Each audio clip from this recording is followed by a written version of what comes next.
फ़हीम उर रहमान साहब ने भी हमें ज्वाइन किया है। फ़हीम साहब, जल्दी से ज़रा आप अगर एक्सप्लेन कर सकें, आपकी नज़र में ये बजट कैसा है?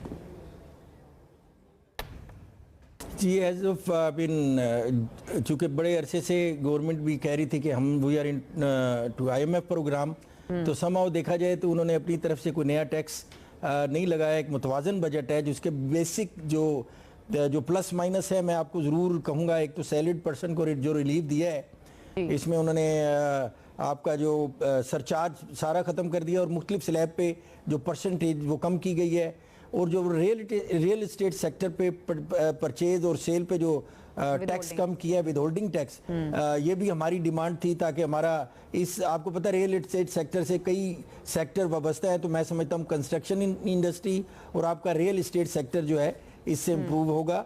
और इसके अलावा जो आपका एक्सपोर्ट सेक्टर को इन्होंने सुपर टैक्स 2% ख़त्म कर दिया है, और एक्सपोर्ट पे जो है एडवांस इनकम टैक्स है उसको भी इन्होंने ये एक्सपोर्ट पे आपने एडवांस इनकम टैक्स को भी इन्होंने 2% से 1.25% किया है।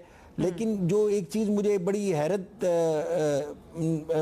ज़्यादा कर गई वो ये थी कि हमारा जो एग्रीकल्चर सेक्टर है जिसका GDP में शेयर है 19 to 20%, वो बिल्कुल इस हवाले से खामोश है।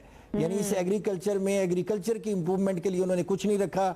BISP प्रोग्राम के मुतालिक मैं ज़रूर कहूँगा कि हम फोरम पे ये कह रहे थे कि ये प्रोग्राम इसको आप ग्रेजुअली एक्सपेंड कर रहे हैं, लोगों को भीख मांगे, यानी आप अपनी जो जनरेशन है हमारी, जो लोग हैं उनको घर बैठे आप उनको कमाना सिखाएं।